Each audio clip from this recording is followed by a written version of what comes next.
ঘোষণার মধ্যে দিয়ে বিএনপি আসলে অনেক ধরনের বদলের বা পরিবর্তনের নতুন বিএনপির একটা লক্ষণ দেখা যাচ্ছে। তার আগে বেগম খালেদা জিয়ার জায়গা থেকে ১৯ দফা দেওয়া, আপনারা একটা পরিবর্তনের কথা ভাবছেন, একটা পরিবর্তন আনতে চাচ্ছেন, সেটা আপনারা জোরে সোরে বলছেন অনেক কিছুর কথা। আমি আপনার কাছে সরলভাবে জানতে চাচ্ছি, অনেকগুলি বিষয় নিয়ে আলোচনা করবো, কিন্তু আমি আপনার কাছে সরলভাবে জানতে চাই। আমি যদি একদম পয়েন্ট ধরি, ২০০৬ সালের বিএনপির সঙ্গে ২০২৫ সালের বিএনপির তফাৎটা কি, আসলে মূল পার্থক্য কোথায়? ২০০৬ সালের বিএনপি যে নির্বাচন করতে গেল, সেই নির্বাচনটা যে ব্যর্থ হলো, এই ব্যর্থ হওয়ার কারণগুলি সকলেই অবগত। কেউ এটিকে এক একজন এক একভাবে ব্যাখ্যা করতে পারে। আমার কাছে মনে হয়েছিল যে ২০০৭ সালের যে নির্বাচনটা হলো না, এবং আওয়ামী লীগ নির্বাচনে অংশগ্রহণ করলো, সব জায়গায় তারা নমিনেশন পেপার সাবমিট করলো, কিন্তু প্রত্যাহারের দিন সব জায়গা থেকে তুলে নিল। ফলে দেখা গেল যে নির্বাচন আর হতে পারেনি, এবং তারপরে জরুরি আইন ঘোষণা এবং 111 নামে যে খ্যাত একটা কাহিনী ঘটলো।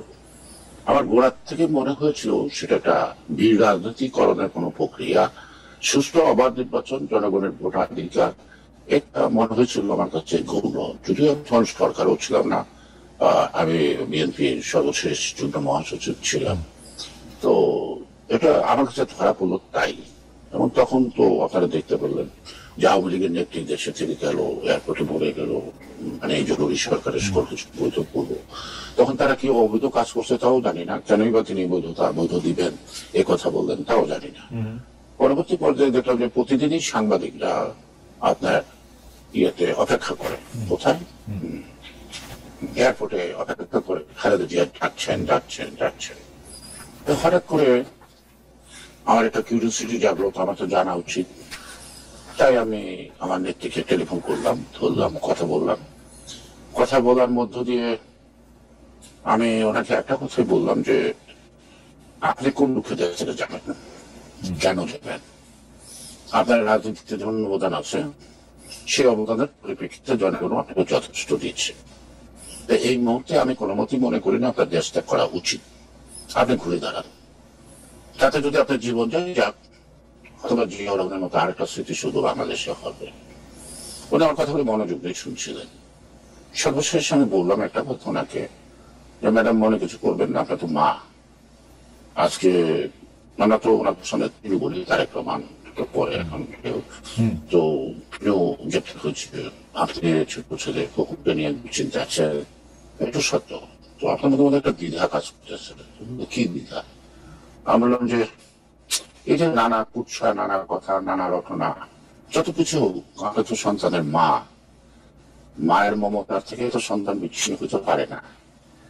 এখন আপনার সিদ্ধান্ত নিতে হবে, আপনার যে অর্জিত নেতৃত্ব, আপনি কি নেতৃত্বকে প্রাধান্য দিবেন না মাতৃত্বকে প্রাধান্য দেবেন?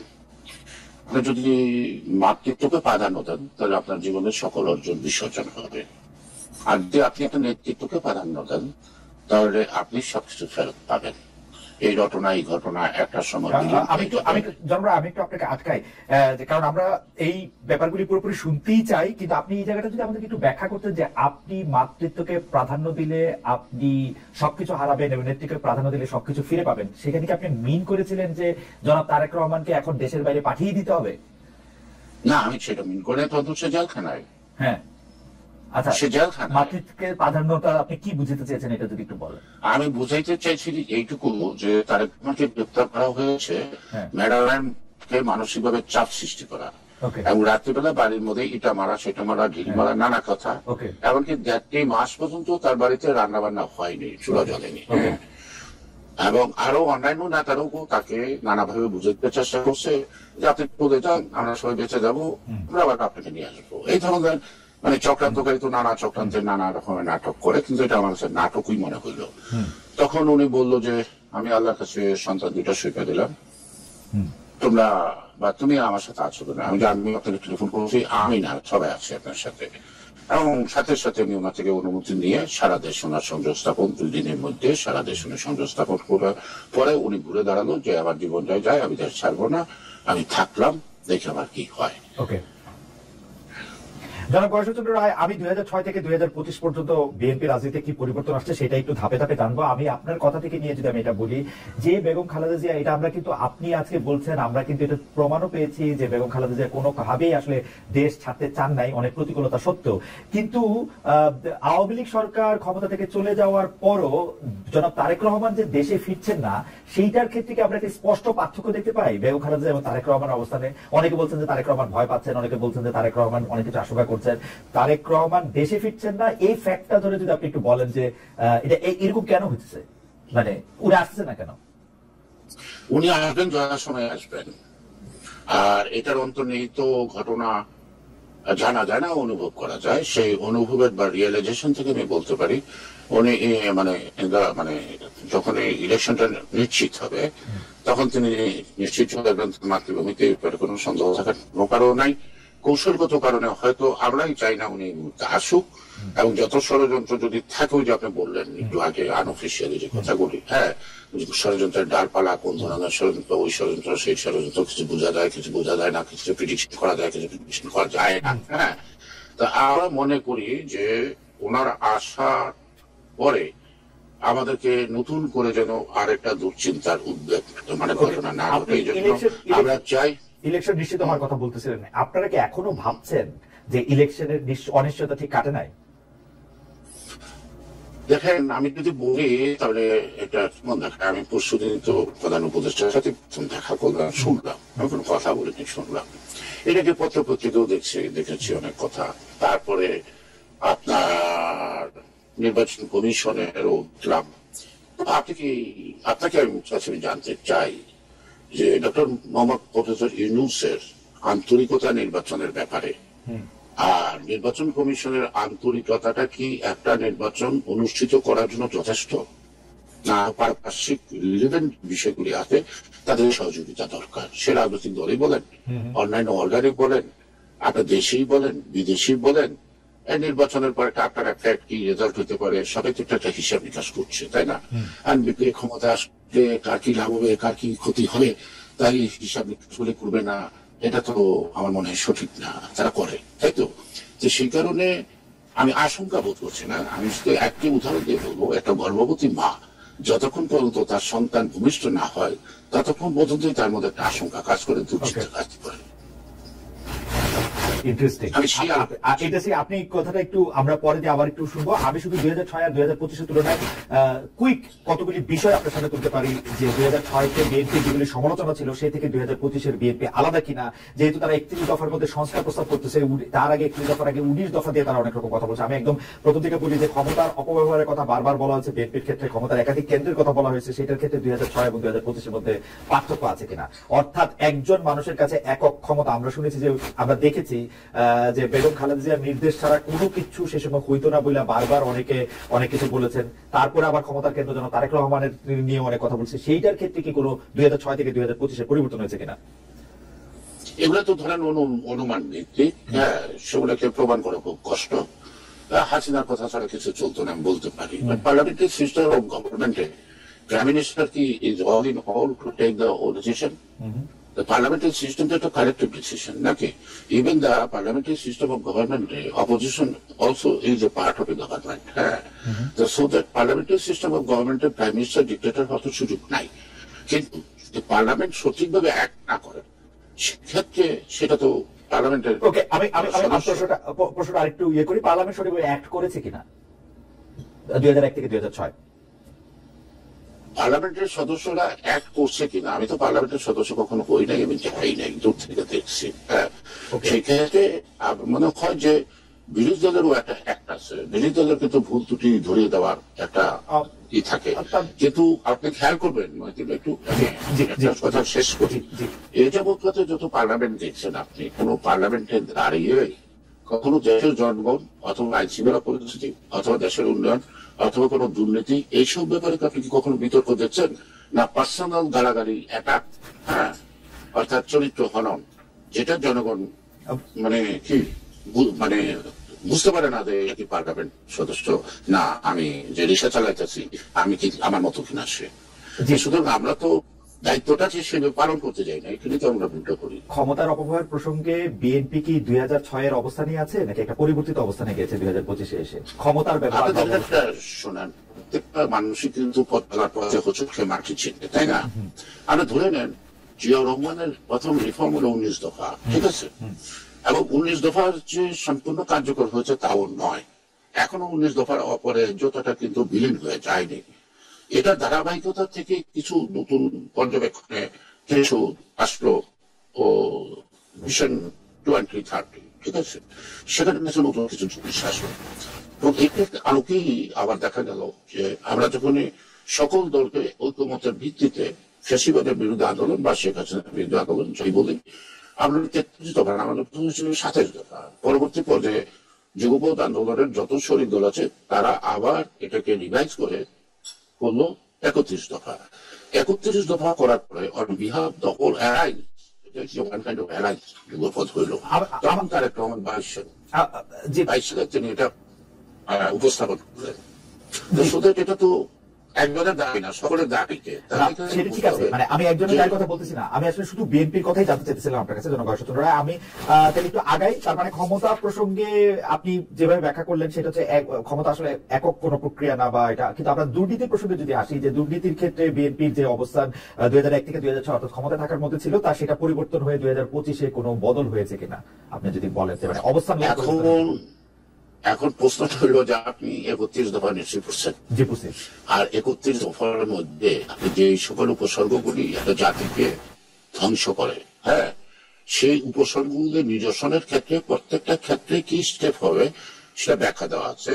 দুর্নীতির প্রশ্নে ব্যাখ্যা দেওয়া আছে, শিক্ষার প্রশ্নে ব্যাখ্যা দেওয়া আছে, স্বাস্থ্য ক্ষেত্রে ব্যাখ্যা দেওয়া আছে, উন্নয়নের ক্ষেত্রে ব্যাখ্যা দেওয়া আছে, জবাবদিহিতার ক্ষেত্রে ব্যাখ্যা দেওয়া আছে, প্রাইম মিনিস্টার প্রেসিডেন্টের মধ্যে ভারসাম্যের কথা বলা আছে। তারপর এটা অনেক রকমের কিন্তু আছে, যদি আমি পুরাটা পড়ি, আপনি পড়ছেন তো দেখবেন যে এই 31 দফাকে আমি 5 বছরে পারবো না, কিন্তু আমি ধাপে ধাপে এগুলো এই লক্ষ্যে। ঠিক আছে, আমি আপনার ইন্টেনশন বুঝতে পারছি যে আপনি 31 দফা ধাপে ধাপে করবেন, কিন্তু আমার যেটা জানার, আমি যখন 31 দফা পড়ি আমি দেখি যে যে কাজগুলি থেকে সংস্কার বা উত্তরণ চাওয়া হইতেছে সেই কাজগুলির বেশিরভাগ বিএনপি যখন ক্ষমতায় ছিল তারা নিজেরাই করেছে।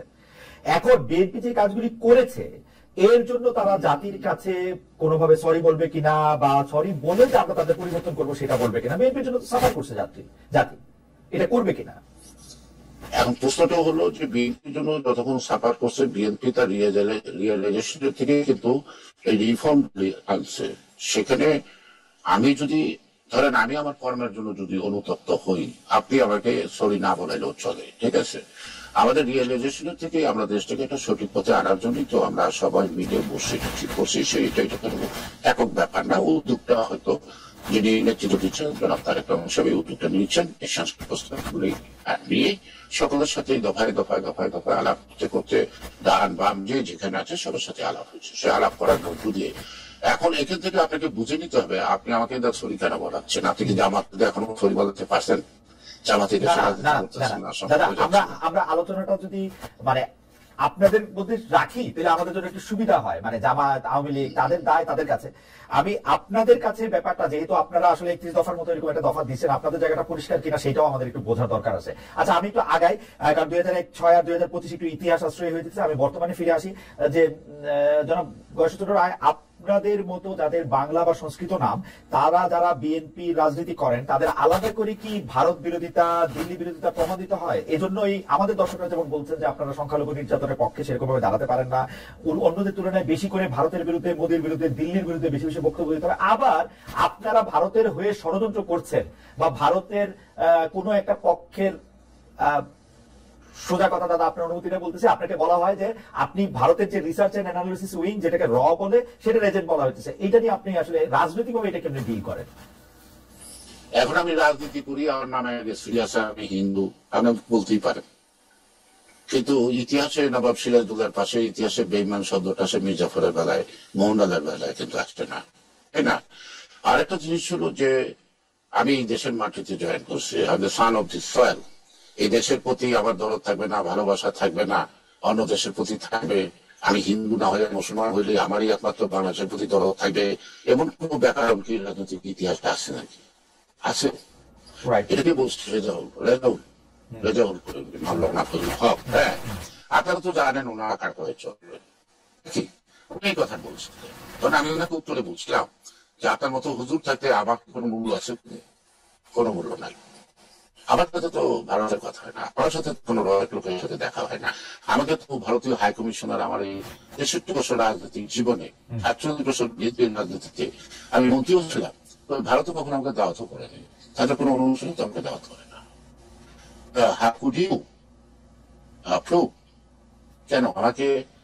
হ্যাঁ, আমি জাতীয়তাবাদী রাজনীতি করি, স্পষ্ট কথা বলি, এবং এই স্পষ্ট কথা বলাটা আমি মনে করি আমার কোনো অপরাধ না। সে কিভাবে নেবেন সেটা তার ব্যাপার। আমরা পরবর্তী প্রসঙ্গে যদি যাই, আমরা আওয়ামী লীগ আমলে দেখেছি যে আপনাকে রক্তাক্ত করে ধরে নিয়ে গিয়ে আবার যেটাকে বলা হতো হচ্ছে ডিবি অফিস, যেটা হারুনের ভাতের হোটেল নামে একটা জনপ্রিয়তা ছিল, যে সেটাতে আপ্যায়ন করে আপনাকে সেই ছবি ছড়িয়ে দিয়ে আপনাকে রাজনৈতিকভাবে হেয় করা হচ্ছে, এই অভিযোগ করা হয়েছিল। সেই তুলনায় পুলিশের কোন ইতিবাচক পরিবর্তন হয়েছে কিনা? সম্প্রতি আমরা দেখলাম যে জনাব আব্দুল লতিফ সিদ্দিকীকে, অধ্যাপক হাফিজুর রহমান কার্জনকে একটা সভা থেকে ধরে নিয়ে যাওয়া হয়েছে, এবং সাংবাদিক জনাব মঞ্জুরুল আলম পান্নাকে একটা জায়গা থেকে ধরে নিয়ে যাওয়া হয়েছে, যে তাদের বিরুদ্ধে মব বলবো কি নাম জানি না, তাদের বিরুদ্ধে একটা তাদেরকে বসিয়ে রেখে স্লোগান দেওয়া হচ্ছে। আপনি জানেন তাদের বিরুদ্ধে হলো তারা আক্রান্ত, তাদের বিরুদ্ধে ষড়যন্ত্রের অভিযোগ এনে তারা এখন কারাগারে। এবং এটাকে আপনি আসলে কিভাবে দেখেন? মানে এটা ঠিক আছে? একটা যে ওই যে হারুনের ভাতের হোটেল বোধহয় আমার ঘটনার পরে এটা শুরু হলো, তাই না? তো হারুন ভাতের হোটেলের আয়োজন করতে পারছে, ছবি তুলতে পারছে। আমি কিন্তু ওই টেবিলে খাই নাই, কারণ আমি অভ্যস্ত না। আমি বাইরের খাওয়া খাই না, কোনো হোটেলও খাই না, কোনো বিয়ে শাদিতেও খাই না। আমি একদম সাদা মাটা খাওয়া খাই, আমার বাসার কেক খাই। হ্যাঁ, যা তারা সেই নাটকটা করছে, আপনারাই অবজার্ভ করবেন যে যে কোনো তাকে কাশ্মীরিতে থাকে পুলিশের, তাদেরকে আটা রুটি যাই হোক একটা কিছু খাওয়াইতে হয়। আপনি কি ইতিপূর্বে কখনো শুনছেন যে যখন সোনারগাঁ থেকে হোটেলে না এদেরকে খাওয়ানো হয়? আবার দেখা গেল, আমি তো এটা আগেও দিবে ছিলাম অনেকবার, আমাদের অনেক অনেক বিন্দু ছিল ভাই যে আজকে বৈষম্য বিরোধী ছাত্র ছিল, তাদের যে গায়ে অত্যাচার করছে, এরা তাদের সাথে ইতিহাসে শুনছি। এই যে আয়োজনটা সোনারগাঁর হোটেলের, এটা বোঝার জন্য আমাদের দেশের মানুষের সবার তো পিএইচডি করার দরকার নেই, সাধারণ মানুষও বোঝে যে কেন এটা করা হয়েছিল। সেটা সোদের এটার ব্যাখ্যা দিতে আমি রাজি না, তাই না? না, আপনি এখনকার সময়টা যদি আপনি বলেন, এখনকার সময়টা আপনি কি মনে করেন যে যাদের বিরুদ্ধে স্লোগান দেওয়া হলো, বসায় রাখা বলে বলা হলো, তারা বড় ষড়যন্ত্র করতেছে না, এখন সেজন্য তাদেরকে ধরে নিয়ে যেতে হবে? এখন প্রশ্নটা হলো কিচ্ছু নেন। আব্দুল লতিফ সিদ্দিকী যারা যারা গ্রেপ্তার হয়েছে, আওয়ামী লীগ করেন, আওয়ামী লীগ করতেন, এখনো আওয়ামী লীগই করেন, এখনো বক্তব্য দেন, তাই করেন। কিন্তু মাঝখানে আপনি ভালো করে জানেন বর্তমান সরকার আওয়ামী লীগের কার্যক্রম স্থগিত ঘোষণা করছে, নিষিদ্ধ ঘোষণা করছে। নিষিদ্ধ ঘোষণার মধ্যে আপনি যে রূপেই যান না কেন, আমি যে রূপে যাই, আমি তো বিএনপি বয়সের রায়, তাই না? সেখানে আমি অন্য পরিচয় যাই, মাইনরিটি পরিচয় যাই, বা কোনো হিন্দু একটা কি ধর্মীয় অনুষ্ঠানে যাই, আমি বয়স্ক রায়ের নামটা তো মুছে যায় না। সেই কারণে এটা সরকার ব্যাখ্যা দিতে পারে না, এটা আমি দিতে পারি না। আর পুলিশের চরিত্রের পরিবর্তনের মধ্যে আমি এইটুকু বলবো, তারা নিজেরই আতঙ্কে আছে এখন। তাদেরকে দেখলে আগে যেমন রাজনৈতিক দলের নেতারা আতঙ্কে থাকতো, পুলিশ নিজেই আতঙ্কে আছে। তারা নিজেরাই মুখ করতে চায় না কোথাও। পুলিশ নিজে আতঙ্কে আছে। আমি যদি এরপরে বলি যে অন্তর্বর্তী সরকারের ভেতরও সরকার থাকার কথা শোনা যায়, ক্ষমতার ভর কেন্দ্র এখন যমুনা ক্যান্টনমেন্ট। কেউ কেউ বলতেছেন যে বিএনপি আসলে ক্ষমতার কেন্দ্রে। আমরা শুনতে পাচ্ছি যে প্রশাসনের প্যারালাল আপনারা নানা সিদ্ধান্ত দিচ্ছেন। তো সেইরকম সিদ্ধান্ত আপনি কিরকম ভাবে সিদ্ধান্ত দেন সেটা আমি বলি আপনাকে কোট করছি। আপনি বলছেন মাঠে, মানে গত এপ্রিলে আপনার একটা বক্তব্য এরকম যে, আমি কোট করছি, মাঠে বেলার বিষয়ে ইউএনও কি বুঝে অনুমতি দিয়েছেন, কি বুঝে বাতিল করছেন সেটা তার ব্যাপার, কাফনের কাপড় পরে হলেও এখানে আমরা মেলা করব। আমাদের প্রশ্ন, আপনারা কি সমান্তরাল ক্ষমতার প্রয়োগ করছেন কিনা? আমরা শুনতে পাচ্ছি মাঠ পর্যায়ে বা তৃণমূল পর্যায়ে সকল ক্ষমতার উৎস, কেন্দ্র, মালিক সব এখন আপনারা।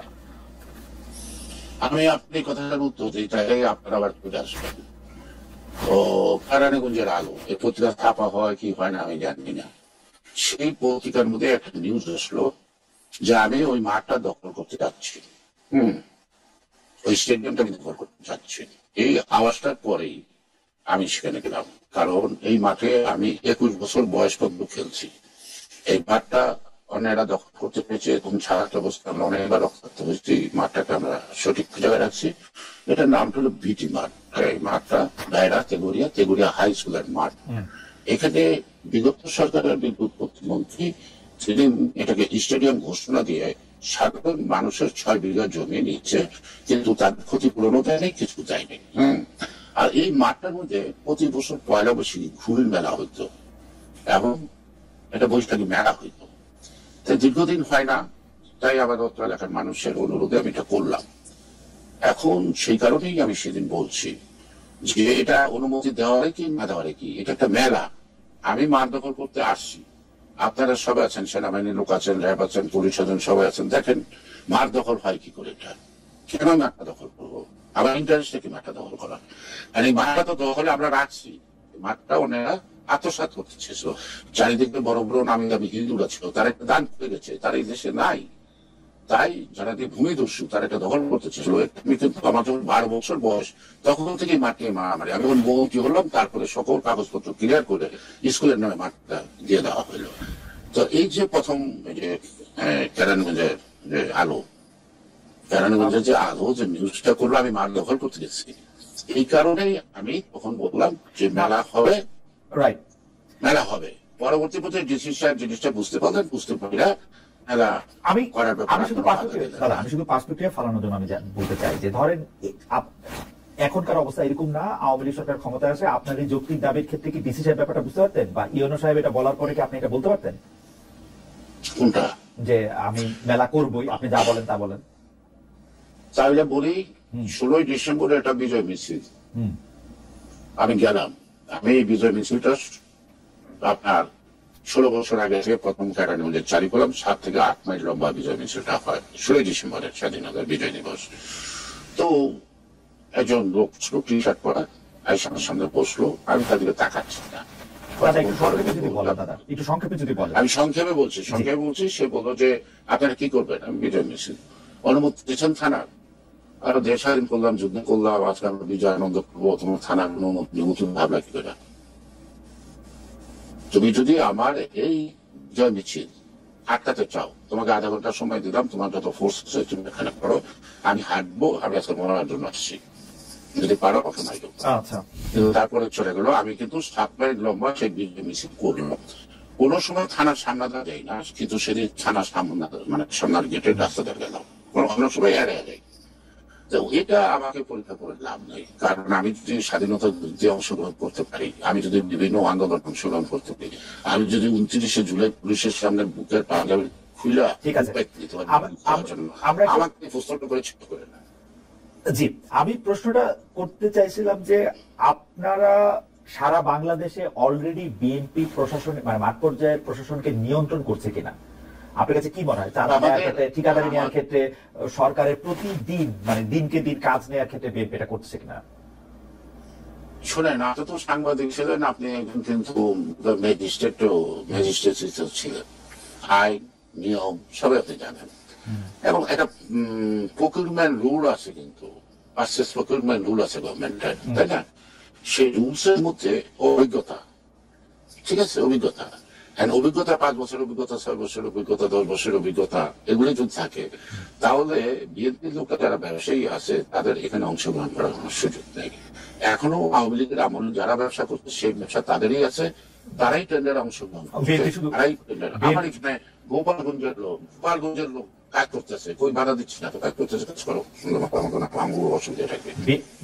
সুতরাং বিএনপি তো এখন টেন্ডার দেওয়ার যোগ্যতা অর্জন করে না, যোগ্যতা অর্জন করে নাই বলেই তো সেই কাজটার আয়োজন করে দিতেছে। যে কাজ করবে তার কাছ থেকে সে কমিশন নিচ্ছে এবং তার কাছ থেকে সে জোর করে বাড়তি টাকা আদায় করতেছে। রাস্তা খারাপ করলেও এখন এটা চলতেছে। ঠিকাদার অন্যরাই আছে, যারা করতো তারা করতো, বিএনপি আছে, এটা হচ্ছে অভিযোগ। এবং সেই অভিযোগের কিছু সত্যতা, কিছু প্রমাণ আমরা দেখতে পাচ্ছি। আচ্ছা, দেখতে পাচ্ছেন, আমি এটাকে মানে অস্বীকার করছি না, সবকিছু তো আমি দেখি না, তাই না? আমার চোখে কতটুকু দেখি, আমি কতটুকু খবর রাখি সারা দেশে। প্রশ্নটা হলো সরকার কি করে, আইন শৃঙ্খলা বাহিনী কি করে? এখন যিনি বলছেন যে তার চাঁদা দাবি করছে না, সে নিরাপত্তার জন্য তাকে টাকা দিচ্ছে, কোনটা আপনি বলতে পারবেন? যে আওয়ামী লীগের আমলে আওয়ামী লীগের আমলে যে দুর্নীতির যে পাহাড় সম আমাদের গল্প আছে, তাই না? আপনি কি বলতে পারেন বর্তমান অন্তর্বর্তীকালীন সরকার দুর্নীতি 1% কমাইতে পারছে না? কোনো ক্ষেত্রে পারছে কোনটা? কারণ না, কমাইতে পারে নাই। কোনো উদ্যোগ আছে? কারণ কমাইতে পারে নাই, এইটা নিয়ে আমি আলোচনা করবো। আপনি আরেকটু রিসেন্ট বিষয় যদি আমাদের একটু বলেন যে গণ অধিকার পরিষদের সভাপতি এবং ডাকসু সাবেক বিপি নুরুল হক নূরকে আর্মি ও পুলিশ মেরে রক্তাক্ত করেছে, আহত করেছে, ভিডিও আছে, ছবি আছে, কিন্তু ঘটনা নিন্দা করলেও বিএনপি আর্মি পুলিশের প্রসঙ্গ এড়িয়ে গেছে। আবার মানে এইটাকে আপনি মানে আবার জাতীয় পার্টিকে নিষিদ্ধের দাবিতে এটা করা হয়েছিল, এইটা নিয়ে আবার বিএনপি কোনো কথা বলে নাই। বিএনপির এই অবস্থানটাকে আপনি কিভাবে ব্যাখ্যা করবেন যে বিএনপি আসলে পুলিশ এবং আর্মির কথা বলে না, আবার জাতীয় পার্টির নিষিদ্ধ করা নিয়ে কোন এরকম একটা অবস্থান নেয় না, মানে সরাসরি অবস্থান নেয় না? বিএনপির এই অবস্থানটা কেন, মানে এরকম কেন? আমি আপনাকে একটা কথা বলি। ছাত্রলীগে নিষিদ্ধ ঘোষিত হলো, তখন আমি প্রেস ক্লাব একটা অনুষ্ঠানে, এই নিউজটা পাওয়ার পরে সবাই হাতে তালি দিল। আমি বললাম ছাত্রলীগের নিষিদ্ধ ঘোষণা করছে, আপনারা আনন্দিত, আমিও আনন্দিত। আগামীকাল যদি ছাত্র দলকে নিষিদ্ধ ঘোষণা করে তখন কি করবেন? আমি খেয়াল করেন যেদিন আওয়ামী লীগের কার্যক্রম নিষিদ্ধ এবং আওয়ামী লীগের নিবন্ধন কি বিরক্তি করলো, তখন আমি সাংবাদিক প্রশ্নোত্তরে একটা কথা বলছিলাম যে কোন দল নিষিদ্ধকরণের মধ্য দিয়ে রাজনৈতিক সমস্যার সমাধান হয় না। এখন আমি যদি এই কথাটা বলে থাকি তাহলে সব পার্টির বেলায় এক কথা, কারণ শেখ হাসিনা তো জামাতও নিষিদ্ধ ঘোষণা করছে, কিন্তু সমাধান হয়েছে কি? হয় নাই। তো সুতরাং রাজনীতিটা সমাধান করতে হবে, রাজনীতির মানুষের আকাঙ্ক্ষা অনুযায়ী পরিবর্তন করা, রাজনীতিবিদদের মধ্যে যে দোষ ত্রুটিগুলি আছে সেগুলি সংশোধন করা, এটা হলো মূল সংস্কার। আগে আমাকে অঙ্গীকারবদ্ধ হইতে পার হবে যে এই কারণে ঘটনা ঘটে, আমরা এই কারণ করব না এবং দেশটাকে আমরা সঠিক জায়গায় আনবো। সুতরাং আমরা তো কোন রাজনৈতিক দলের নিষিদ্ধের দাবি করি না কখনো। তার জন্য হয়তো কখনো কখনো আমরা ইন্ডিয়ার দালাল হয়েছি, এই যে আপনি যেটা বললেন এইরকম, তাই না? আপনি আমার বলেন ন্যাশনাল আওয়ামী পার্টি মাওলানা ভাসানের কত শিষ্য, কিন্তু ন্যাশনাল আওয়ামী পার্টি কিন্তু আছে। মুসলিম লীগ পাকিস্তান সৃষ্টি করলো, মুসলিম লীগ কে আছে। ইউনাইটেড পিপুলস পার্টি ক্যাপ্টেন হারেন চৌধুরী কত বড় দল আছে। জাসদ কত বড় দল, নিষিদ্ধ হয় নাই কিন্তু আছে। সুতরাং এবং যদি পূর্ববাংলা কমিউনিস্ট পার্টি বলেন হক তোহা, তাদেরও তো ছিল, আছে কি আছে? সেই পার্টি কি আছে? নাই।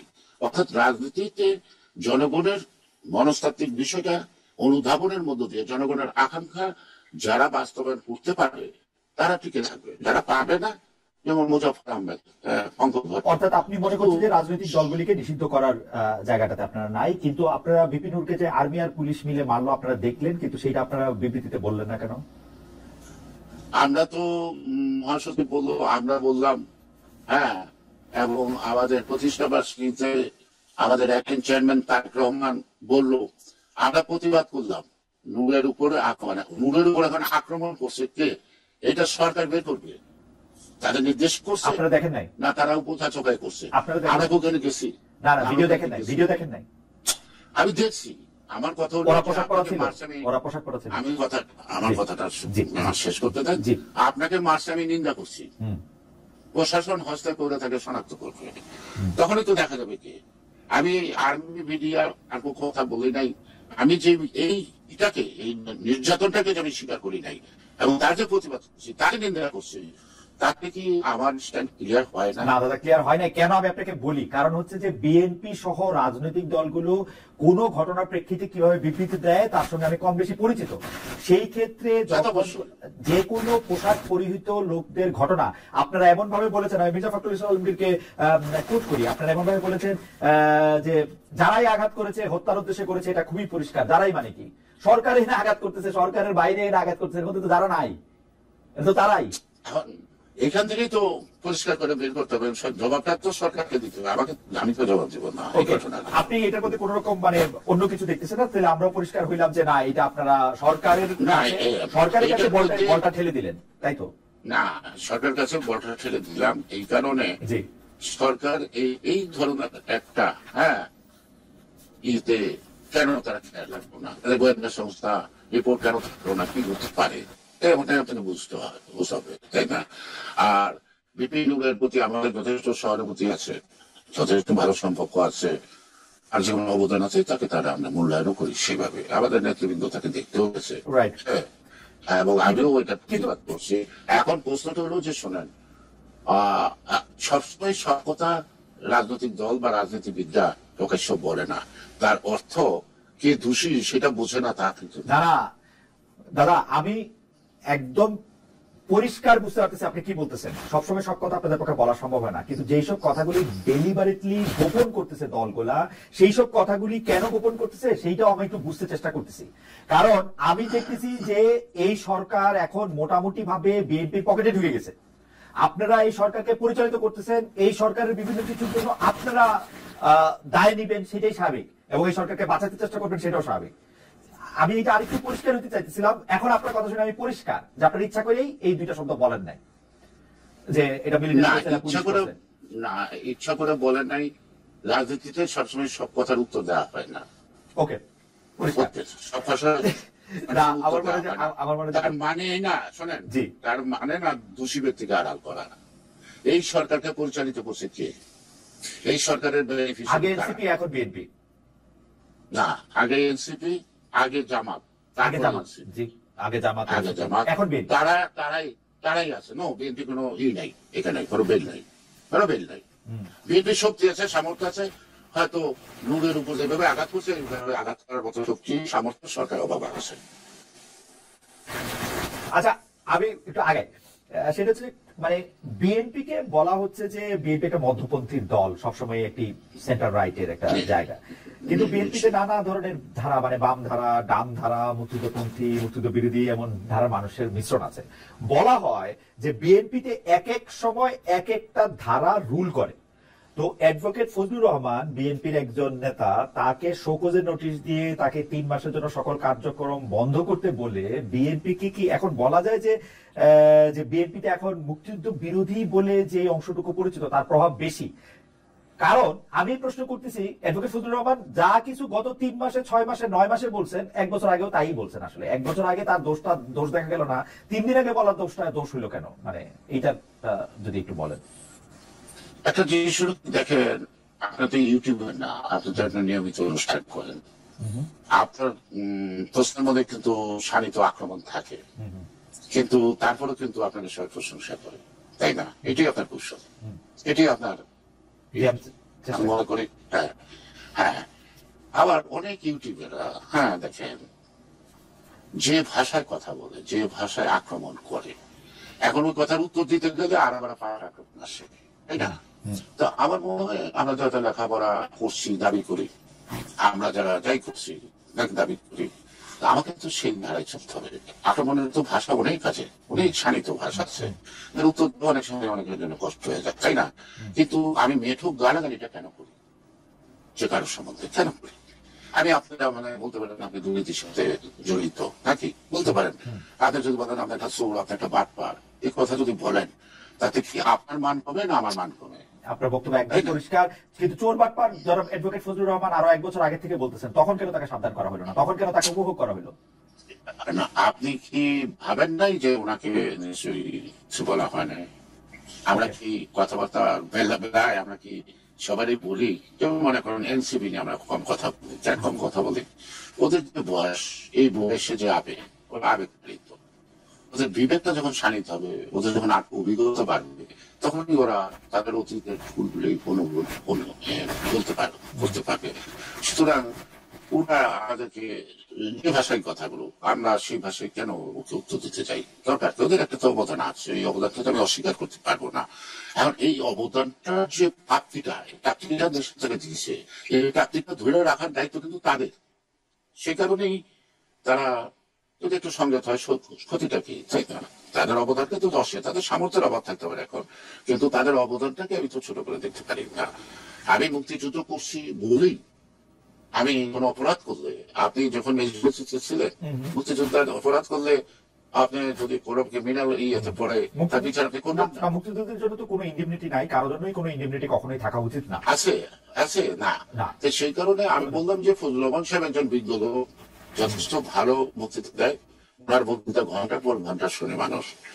ওনার বক্তৃতার মতো কিছু অশালীন শব্দ ইদানিকাল আমি দেখছি। আমি ওনার সাথে কথা বলার সুযোগ পাইনি, আমার সাথে ওনার ভালো সম্পর্ক নিশ্চয়ই আগাগোড়াই ছাত্র জীবন থেকেই ভালো সম্পর্ক, কারণ একই সময় একই জায়গায় একই চত্বরে ছিলাম। তো আমি মনে করি উনি এত সুন্দর সুন্দর ভাষায় বক্তৃতা দিতে পারেন, সুন্দর সুন্দর ভাষায় তিনি আক্রমণও করতে পারেন। সেখানে কিছু শব্দ আপত্তিকর শব্দটা উচ্চারণ না করলে বরং ওনার ওজন ভালো থাকে। ওকে, আপত্তিকর শব্দের কথা আপনি বলছেন, আমি এবার একটু পরিবর্তনের কথায় আসি। পরিবর্তনের কথা বলার আগে আমি একটু দর্শকদের কাছে আমরা একটা জরিপ চালিয়েছিলাম। সেই দর্শকদের জরিপের মধ্যে আমরা জানতে চেয়েছিলাম যে জাতীয় পার্টিকে ভোটাভুটি, আসলে জরিপ না বলে জাতীয় পার্টিকে নিষিদ্ধ করার দাবি তুলেছে জামাত ও এনসিপি। প্রিয় দর্শক, তাদের অবস্থা সঠিক বলে মনে করেন কিনা? জাতীয় পার্টিকে নিষিদ্ধ করার এই দাবি প্রসঙ্গে ৭১% দর্শক বলেছে যে হ্যাঁ, তারা এই দাবিকে সঠিক মনে করেন। 29% দর্শক মনে করেন যে এই দাবিকে তারা সঠিক মনে করেন না। ৭১,০০০ ভোট দেওয়া হয়েছে, সে ৭১,০০০ পার্টিসিপেট করেছেন এখানে। পিআর পদ্ধতি নিয়ে কথা বলতে হয়। জিয়াউর রহমান রাষ্ট্রপতি শাসিত সরকার ব্যবস্থা চর্চা করেছেন।